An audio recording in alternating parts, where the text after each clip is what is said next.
জলের উপর ভেসে রয়েছে ছোট্ট দুটি হাত। দূর থেকে দেখে মনে হবে কোনো ছোট্ট বাচ্চা যেন ডুবে যাচ্ছে। পুরো শরীরটা ডুবে রয়েছে, শুধুমাত্র হাত উপরে তুলে প্রাণ রক্ষার ইঙ্গিত দিচ্ছে সেই ছোট্ট বাচ্চা। স্থানীয় লোকজন ভেবেছিলেন কেউ নদীতে ডুবে যাচ্ছে।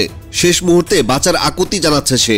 বাঁচানোর জন্য জলে ঝাঁপ দিতে যাচ্ছিলেন কেউ কেউ, কিন্তু তারপরই সতর্ক হয়ে পড়লেন।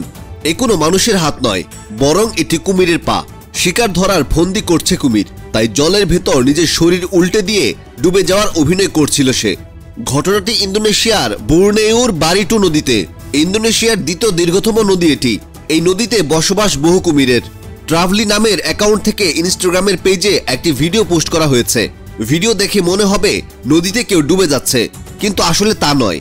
একটি কুমির তার পা তুলে জলে ডুবে যাওয়ার নাটক করছে, আর পুরোটাই তার শিকার ধরার ফাঁদ। ভিডিও দেখে অধিকাংশ কুমির বিশেষজ্ঞদের দাবি, শিকার যেন নিজে থেকে কুমিরের কাছে ধরা দেয়, সেই কারণে এমন ফন্দি এঁটেছে কুমিরটি।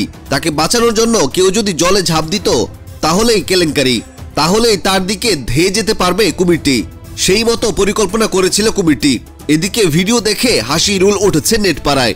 একজন লিখেছেন, এতদিন কুমিরের কান্না দেখেছি, এখন কুমিরের নাটকও দেখে নিলাম। Desk report, অপরাজয়া।